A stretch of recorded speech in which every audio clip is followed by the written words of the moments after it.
इमरान खान साहब के दो बयानात ने नया तहलका मचा दिया है।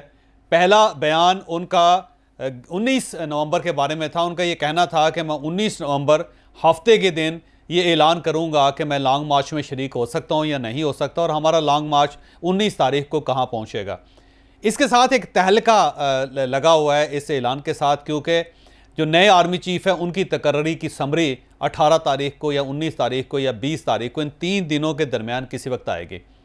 तो अब इमरान खान साहब ने जब 19 तारीख का ऐलान किया तो पूरे पाकिस्तान को पता चल गया कि इमरान खान साहब बार बार जो लॉन्ग मार्च को तवालत देते रहे हैं, उसकी बुनियादी वजह यह थी कि इनका लॉन्ग मार्च नए आर्मी चीफ की तैनाती के साथ वाबस्ता था।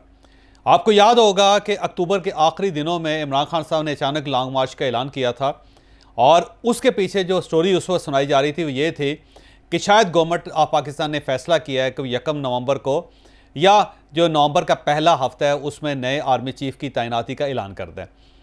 जब ये खबर गर्दिश करने लगी तो इमरान खान साहब ने फौरी तौर पर लॉन्ग मार्च का ऐलान कर दिया था, और उसके बाद इमरान खान साहब का ख्याल था कि वो 3-4 दिनों में इस्लामाबाद पहुंच जाएंगे और उसके बाद इस तैनाती या इस समरी को रुकवा दिया जाएगा या उसमें रखना डाल देंगे। लेकिन जब गवर्नमेंट ने ये फैसला वापस ले लिया और गवर्नमेंट ने ये फैसला किया कि अब इस सारे सिलसिले को लिंगर ऑन करते आगे बढ़ाते हैं, तो उसके साथ ही इमरान खान साहब ने अपने लॉन्ग मार्च का दुरानिया बढ़ा लिया था। आपको याद होगा कि इमरान खान साहब ने कहा था कि मैं अब 11 नवंबर को इस्लामाबाद पहुंचूंगा, और उसकी वजह यह थी कि इमरान खान साहब का ख्याल था कि जो समरी है वो 11-12 नवंबर को आ जाएगी।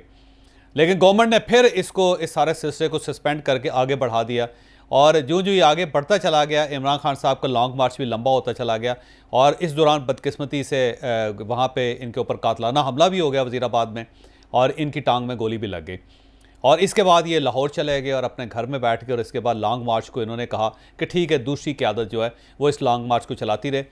अब जो लॉन्ग मार्च इमरान खान साहब के साथ आना था, वो लॉन्ग मार्च अब असद उमर साहब और शाह महमूद कुरैशी साहब के रहमो करम पे है, और ये दोनों कभी उसे मंडी बहाउद्दीन ले जाते हैं, कभी खुशाब की तरफ उसे डाइवर्ट कर देते हैं, कभी ये वज़ीराबाद की तरफ आ जाता है, कभी फिर ये दीना की तरफ चला जाता है। तो ये जो लॉन्ग मार्च है अब इमरान खान साहब की गैर मौजूदगी में जीटी रोड से कभी दाएं हो जाता है, कभी बाएं हो जाता है, और इसके बारे में किसी को पता नहीं है कि इसने रावलपिंडी कब पहुंचना है।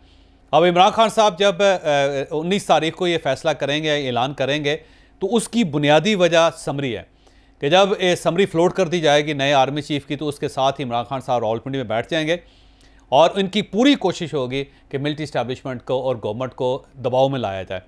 और उसके बाद जब नए आर्मी चीफ का ऐलान कर दिया जाएगा तो फिर इमरान खान साहब के पास 2 ऑप्शन होंगे।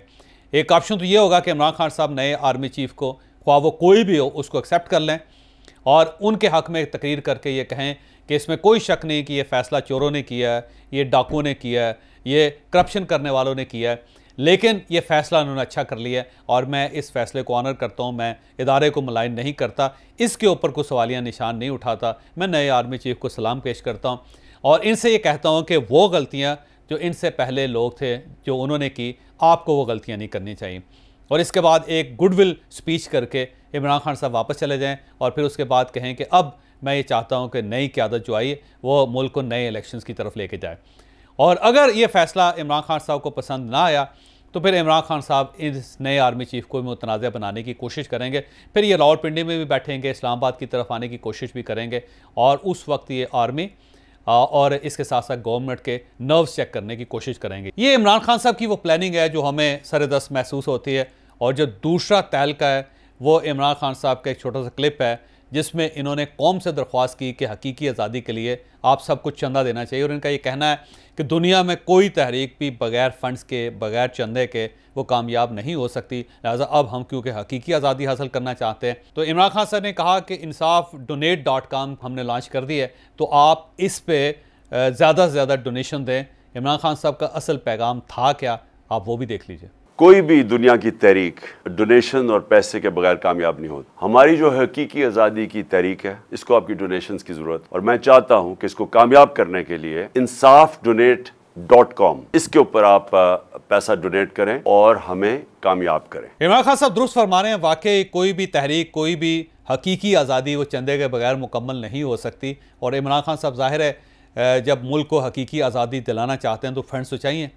अब जो फंड्स की कहानी है वो बड़ी दिलचस्प है, इसमें भी 2 नुक्ते हैं। पहला नुक्ता तो ये है कि आपको याद होगा कि इमरान खान साहब मियां शहबाज शरीफ के बारे में क्या कहते थे कि ये कशकोल लेकर पूरी दुनिया में फिर रहे हैं, हर जगह से पैसा इकट्ठा करने की कोशिश कर रहे हैं, लेकिन इनकी कोशिश कामयाब नहीं हो रही। और इसमें मियां शहबाज शरीफ की एक तकरीर जो कौमी असम्बली में हुई थी उसका वो बार बार हवाला देते हैं कि देखें जी, उन्होंने कहा सऊदी अरेबिया से कि मैं मांगने नहीं आया, लेकिन अब हमें ज़रूरत है तो आप हमारी कुछ मदद करें। वो बड़ा मुंह टेढ़ा कर करके मियां शहबाज शरीफ साहब की वो तकरीर सुनाते होते थे, और ये तकरीर थी एक दूसरे मुल्क के बारे में। लेकिन अब अपनी सूरत हाल ये है कि हकीकी आज़ादी के लिए भी इमरान खान साहब को चंदे की अपील करनी पड़ गई। लिहाजा एक ग्राउंड रियलिटी ये भी है कि वाकई मुल्क हो या तहरीकें हो, वो दूसरी लोगों की मदद के बगैर कामयाब नहीं होती।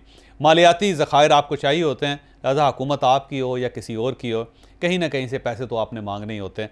और आप हकीकी आज़ादी चाह रहे हो या फिर मुल्क चाह रहे हो, आपको ज़ाहिर रकम की बहरहाल आपको ज़रूरत होती है। और अब मैं फ़ंड्स की तरफ भी आता हूँ। एक ख़बर गर्दिश कर रही थी कि इमरान खान साहब ने फ़ंड्स की कमी की वजह से सेनेटर फैसल जावेद साहब से कहा है कि आप शहजाद वसीम साहब से कहें कि जो सेनेटर्स हैं हमारे, वो सारे के सारे बड़े अमीर हैं, तो इन सेनेटर्स से दरख्वास्त की जाए कि हर सेनेटर 2-2 करोड़ रुपए डोनेशन दें। और 25 सेनेटर्स हैं, तो अगर 25 को 2 करोड़ से मल्टीप्लाई कर दिया जाएगा तो ये 50 करोड़ रुपए बन जाएगा। और इस 50 करोड़ की रकम से हम लॉन्ग मार्च बड़ा अच्छे तरीके से कर सकेंगे। और साथ उन्होंने अलबत्ता ये ज़रूर कहा कि आज़म स्वाति साहब से पैसे नहीं मांग रहे, क्योंकि वो पहले ही 15 करोड़ रुपए दे चुके हैं। तो अब सिर्फ कौम से पैसे नहीं मांगे जा रहे, बल्कि सेनेटर्स से भी 2-2 करोड़ रुपए मांगे जाएंगे। तो 50 करोड़ रुपए इधर से इकट्ठे हो जाएंगे, कुछ 50-40 करोड़ रुपया इस तरफ से इकट्ठा हो जाएगा। तो उसके बाद फिर ये लॉन्ग मार्च रावलपिंडी पहुंचेगा।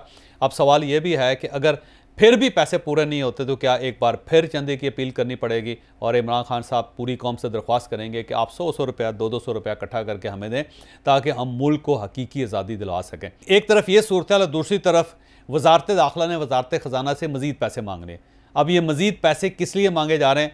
ये उन पुलिस एहलकारों के लिए, FC के जवानों के लिए, रेंजर्स के जवानों के लिए मांगे जा रहे हैं जिन्हें इस्लामाबाद में ला के बिठा दिया गया है, और इनकी तादाद 13,000 है। ये 13,000 जो वर्कर्स हैं, जो पुलिस एहलकार हैं या सिक्योरिटी एहलकार हैं, ये मुल्क के दूसरे सूबों से, मुख्तलिफ इलाकों से इस्लामाबाद पहुँचे हुए हैं। इस्लामाबाद में इनके क़याम को 2 महीने गुजर चुके हैं और अब तक ये तकरीबन 51 करोड़ 48 लाख रुपया सिर्फ इनकी खुराक पे खर्च हो चुका है, क्योंकि हर शख्स को 660 रुपये खाने के दिए जाते हैं। तो इनको अगर आप 60 से मल्टीप्लाई करें तो अब तक सिर्फ खाने की मद में 51 करोड़ 48 लाख रुपया इन लोगों पे खर्च हो चुका है। जबकि जो अकोमोडेशन है वो इसके अलावा है, और जो इनकी मोबिलाइजेशन है, जो पेट्रोल के खर्चे हैं, वर्दी के खर्चे हैं, जो इनको इक्विपमेंट दिया जा रहा है उसका खर्चा इसके अलावा है। तो अब 2 महीनों में क्योंकि वजारत दाखिला तकरीबन 100 करोड़ रुपए के करीब रकम खर्च कर चुकी है, अब इन्हें मज़ीद पैसे चाहिए ताकि इन लोगों को मज़ीद यहाँ पर रखा जा सके। तो अब आप सूरत देख लीजिए कि एक तरफ जो लॉन्ग मार्च करने वाले हैं वो बाकायदा कौम से चंदे की दरख्वास्त कर रहे हैं, और दूसरी तरफ जिन्होंने लॉन्ग मार्च रोकना है वो भी वजारत ख़जाना से पैसे मांग रहे हैं। तो इस लॉन्ग मार्च का, इस हकीकी आज़ादी का क्या फ़ायदा कि आप सड़कों पे खड़े होकर भी पैसे मांग रहे हैं और दूसरे लोग बैरकों में खड़े होकर, मोर्चों में खड़े होकर, कंटेनर्स के पीछे पर खड़े होकर भी पैसे मांग रहे हैं। तो ये कौन सी ऐसी आज़ादी है कि जिसके लिए दोनों फरीक पैसे मांग के, चंदा इकट्ठा करके मुल्क को हकीकी आज़ादी दिलवाना चाहते हैं? याद रखें कि हकीकी आज़ादी उस वक्त तक नहीं मिलती जब तक आपका कशकोल लोगों के सामने रहता है। हकीकी आज़ादी उस वक्त हासिल होती है कि जब आप कशकोल को तोड़ देते हैं और ये फ़ैसला कर लेते हैं कि आज के बाद हमने जो कुछ करना है अपने बल पर करना है, अपनी ताकत, अपने ज़ोर बाजू पे करना है। लेकिन जब तक आप लोगों से मांगते रहते हैं तो हकीकी आज़ादी क्या, आपको जाली आज़ादी भी नहीं मिलती। तो इमरान खान साहब से दरख्वास्त है कि अगर आपने आज़ादी लेनी है तो खुदा के लिए मांगना तो बंद करें। और इस तरफ से वजारत दाखिला से भी ये दरख्वास्त है कि सर अगर आप लॉन्ग मार्च रोक नहीं सकते तो ये वजारत ख़जाना पे बोझ डालना बंद करें, क्योंकि अल्टीमेटली पाकिस्तान ही सफ़र करेगा। सबसे बेहतरीन तरीका ये है कि आप ख़ुद ही वजारत दाखिला चल के लॉन्ग मार्च के पास चली जाए और इमरान खान साहब से गुजर खान में जाके मुलाकात करें, उनसे कहे खुदाखुफी करें, आप भी मांग रहे हैं, हम भी मांग रहे हैं। तो इससे पाकिस्तान पूरी ज़िंदगी मांगता रहेगा। पाकिस्तान को अगर आप खुशहाल देखना चाहते हैं, बेहतर देखना चाहते हैं, तो आप सबसे दरख्वास्त है कि अपने अपने मामला टेबल पे बैठ के सेटल कर लें। इस तरह पाकिस्तान नहीं चल सकेगा।